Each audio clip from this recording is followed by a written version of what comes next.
أهلا وسهلا أهلا وسهلا. سينا بها.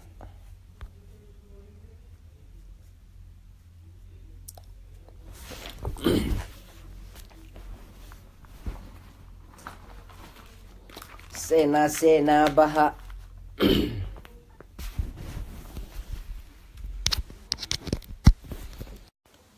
Jabeenyi duraan jira.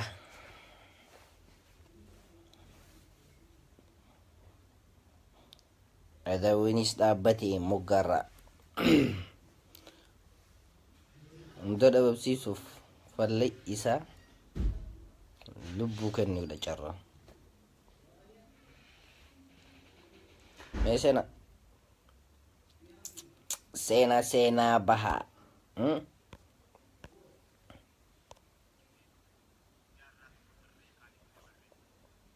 Bara dhufa abdanna yoomta abdiin murre.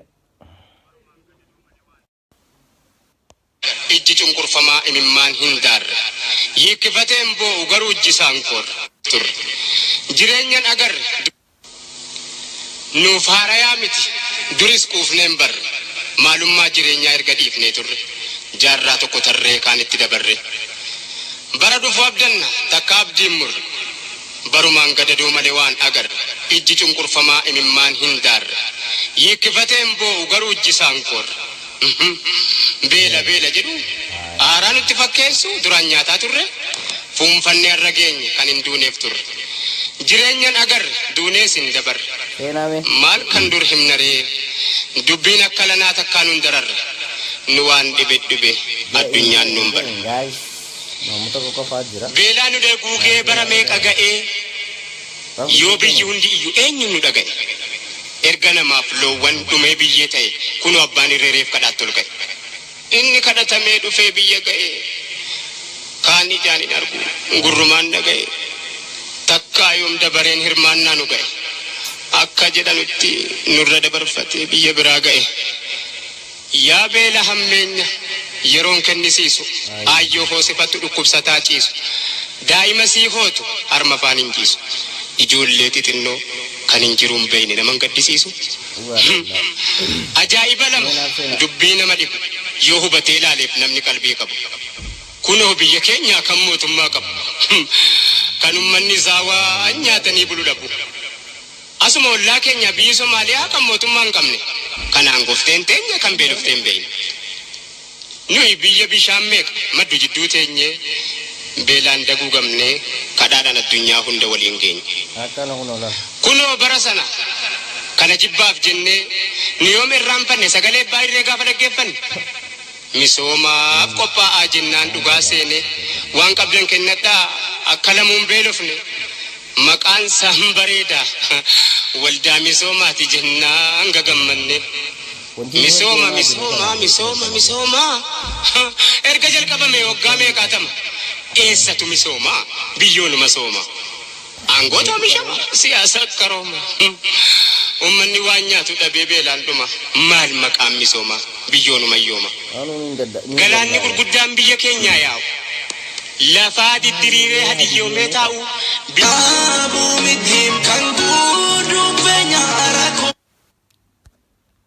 dhiifama akka tasaatti irra utaalee beekte YouTube keessa ayinis ni dabarse so ani keessa jirta muuziqaa akkasii ilmaan Oromoo boontoota warra jajjaboo ta'an qaama qalbiidhaan jiran hubannoo gaarii qabdan waan dhugaatii fi waan sobaa ijaan laallatanii agartan mee wanta akkasiin gaafadhaa wanti tokkicha maali gaafiin qabuu dargaggeessa dubartoota warra amma biyya alaa dhufee ta'ii warra dargaggoota biyya keessaa ta'e hangi jirtan marti gaafii takkaan sin gaafadha Oromummaa ati qabdu kanaaf laalaa biyya keessaa deemaa jiru kanaaf maaltu si dhaga'ama olola walirra oofanii fi hammeenyi deemaa jiru kunoo maal si keessatti uume hiikkaan kan ni tuufoo mee maali gaafiin siniif qabu tana callisnee taa'uun kun furmaataa qajoo ani warra siyaasaatis hin baanu nam tokkollee hin baanu warri hin baanu dargaggeessa shamarran isii baratte isii doktara taate isii amma barachuu jirtu isa amma barachuu jiru isa saba isaa keessa taa'u ture kaama biyya alaa keessa taa'ee oromummaa isaa beeku afaan hin beekne. If you try something is possible. Taa'urra xiqqashoo tattaafachuu wayya. Mee tiyaada shaggooyyee dargaggeessa walii qabu haala kanaatti deema waan gaariidha. Oromummaa teenya haala kanaan beeksisaa jirra. Maallaqa kan nuun furmaatanii taha. Ammas keessa Oromoon barachaa jirtu injineeringii barachuu jira, dooktareetii barachuu jira, narsiingii barachuu jira. So namuu fiildii mataa isaa barachuu jira.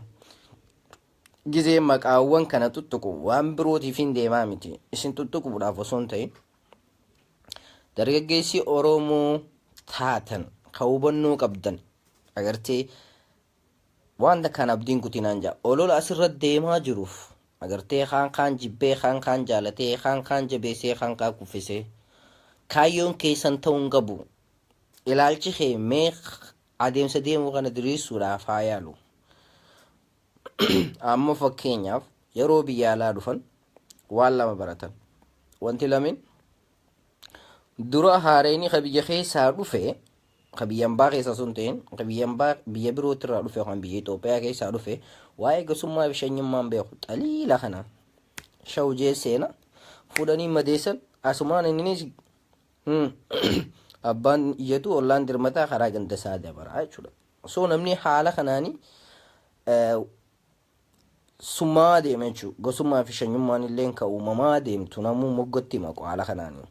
Deebii kana kaniin kanneef warra Oromoo taatan dargaggeessaaf keessaafuu dargaggeessa Oromoo agartee hagizee takka juu dubbii hunda laalee dhugaadhaa nama jibbisiisti. Ishwaanuma Oromoo tanaa nurraa dhiisaa jiruuf gaafiin sinii qaba. Gaafii xiyyaa sirraan deebi'a.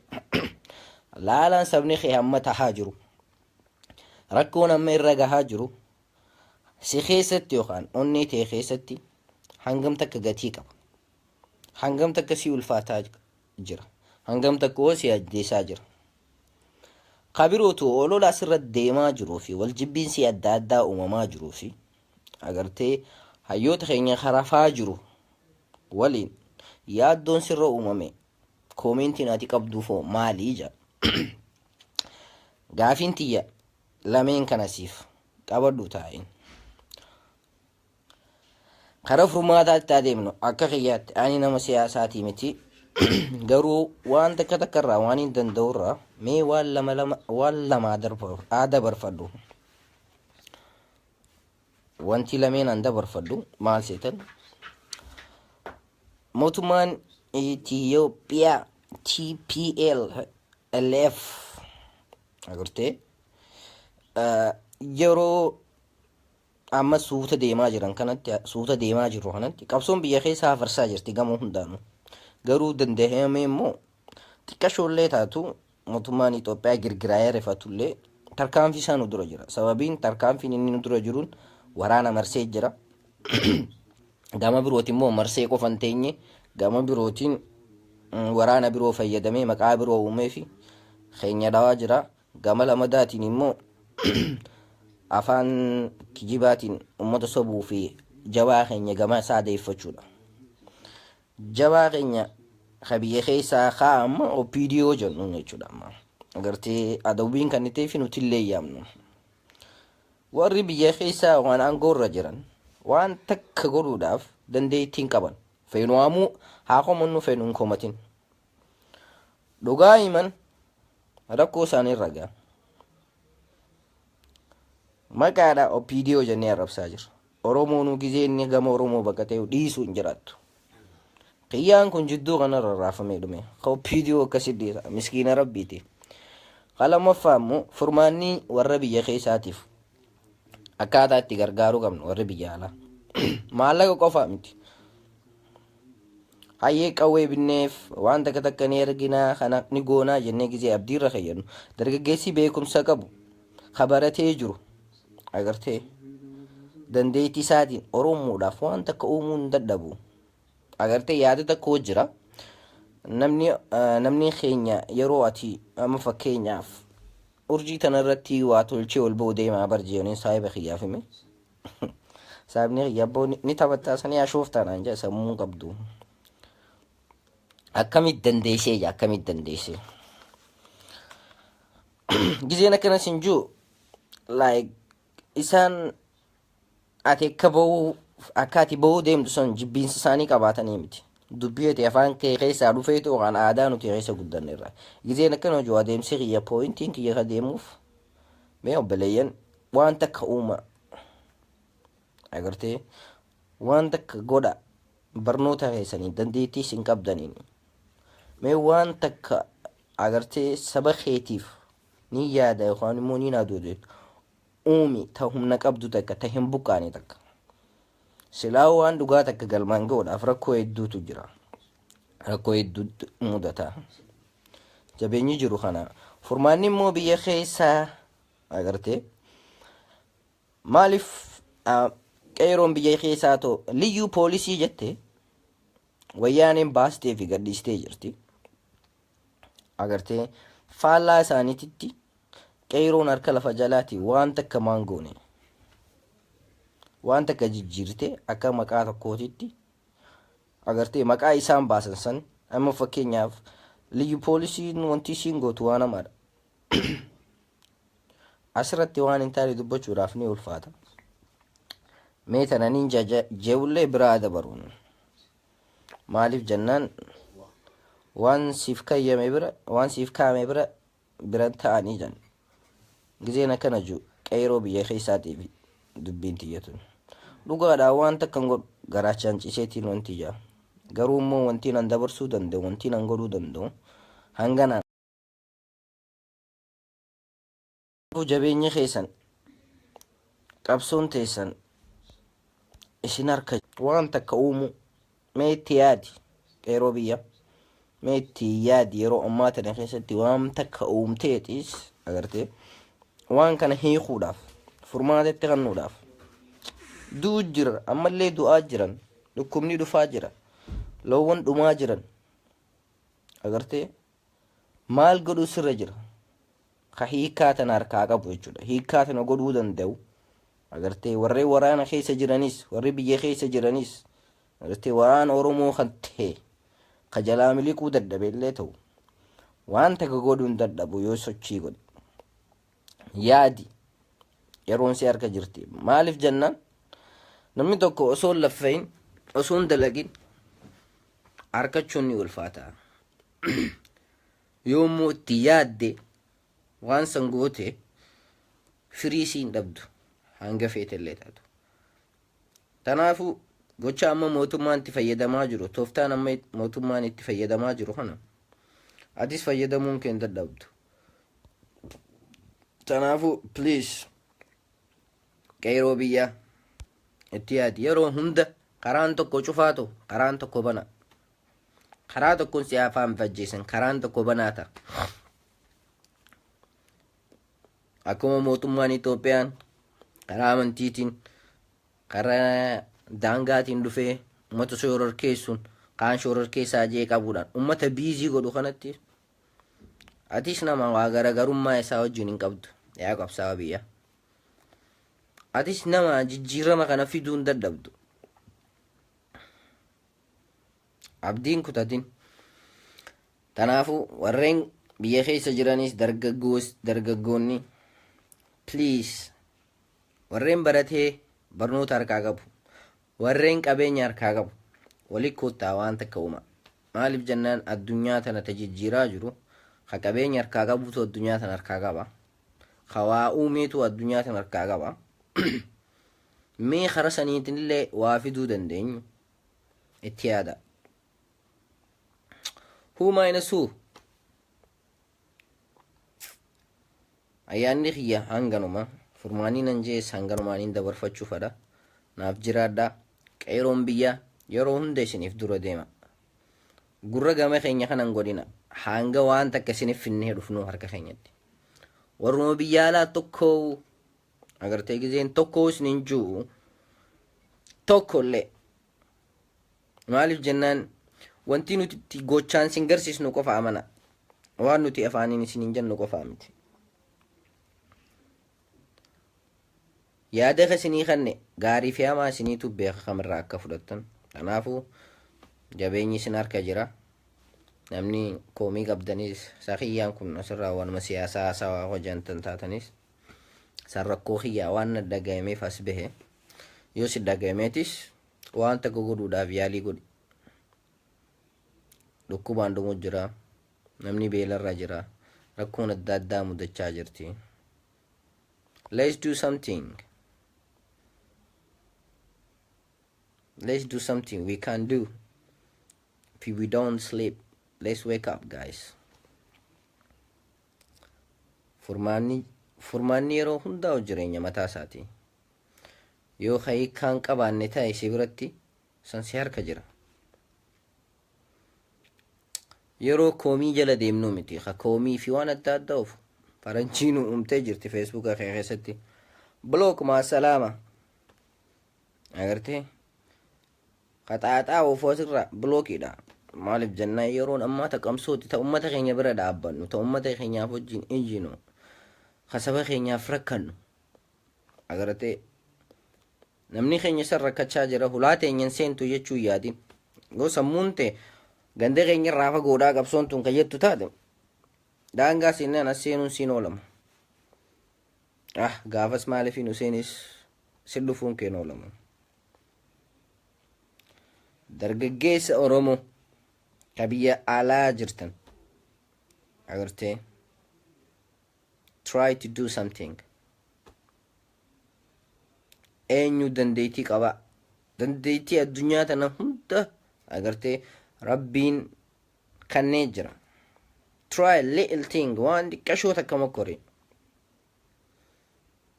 You can solution ta'uu siin hin oolamu. Kanaafuu rafina. Dhukkubni dhufaa jira. Rasaasni waadaa jira. Hidhaan ajjeesaa jirti. Hidha guurramaa jiran. Maqaan ba'aa jira. Kana keessa yaada mootummaa waan birootis uumuu ni danda'a. Gartee gaafas gizee waan haaree uume iyyuurra ammaan dhaabbachuudha. Agartee waan inni fataraaf nu qayyatu mee nuti hiraataaf godhuudhaaf haa yaallu. Dargaggeessi kaan nan dhaga'u kasi dhaga'u barbaade koottaa walitti yaada walirraa fudhannu akkamiin waan takka uumuu dandeessan akkamiin waan takka godhuu dandeenyu konnekshinii keenya ilaa gaditti yoo ka tolfamu taate easyidha. Mootummaa kana girgireessu sababni gizeen akkana jiru warri girgireessu jirus kanuma barate. Agartee ka baratee fi halaalaa agaree qofa taqabsoon tun isa yaachiste ati san keessaa ta'uun ooltu. Maybe aabboo isaa kadhabe adeera isaa kadhabe qabsoon tun maal akka turte aabboon kee maaliif akka lolaa ture agartee maaliif akka dhaabbachaa ture har'a xiqqashoollee taatu bilisa ofirratti ni agarra xiqqashoollee taatu xiqqasho. Sababiin tana jeef har'a qabsooyineetiin hundinuu dhageenyee jira. Agartee naannoon Oromiyaa waliigalaa hundi lafaa kaatee jirti. Warri biyya keessaa amma waan gosummaaf shanyummaa dubbatanis gurratti si dhageenyiin hin qabdu. Agartee akka warri biyya alaa jiran kun gosaa fi siyaasaa fi osoo dachiinuun kan naminii fi diizaayina warra tolfatu kanaa miti. Kanaafuu please dargaggeessa Oromoo ka'e lafa dhiilaa dhalaa dubartii sinjiina waan xiqqashoo takkaan jijjiiruu dandeessaa. Qalbiidhaan yoo hubatte maal goona maaliin godha ji'if gaafadhu. Yoo laalaan san dhugaa saniin si dhagayamu taate furmaata xiqqashaa tokko ni agarta. So we can do something. Waan takka godhuu ni dandeenya. So inshallah furmaanniin yaanniin an qabuuf dargaggeessa biyya alaatiifis kana dargaggeessa biyyaatiif immoo qeeroo biyyaatiif immoo agartee osoo haarayniin dhufin waan takka itti qophaa'a. Gamamiin eessaan akkamitti lafa hunda ni beektan. Agartee lammii teessan tan hin baratinillee tan waa'ee qabsoo tan hin hubatinillee hubachiisaa keessa deema. Qabsoon karaa hedduun qabsoo ta'uu dandeesse.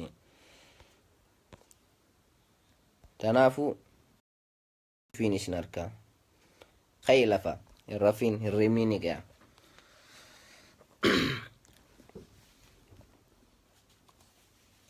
تنافو إن شاء الله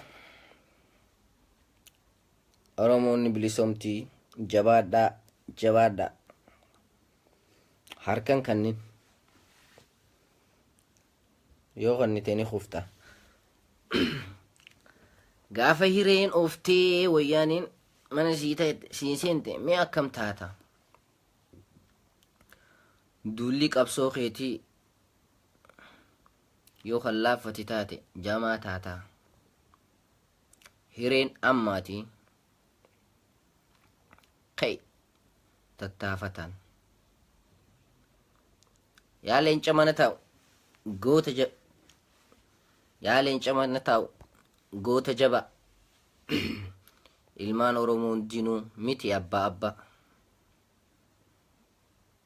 yaa barreessa kaayi lafa barreessi waa hundaa agarsiisi saboota kee jabeessi furmaataas akkasiin garsiisi yaa qeeroo biyyaa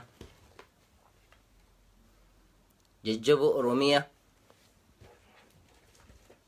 si abdiin tiyyaa jabaadhu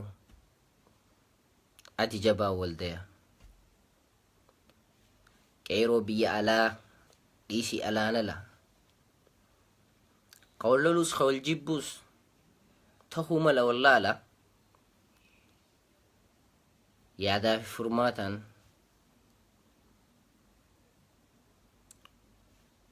galime karaa alaa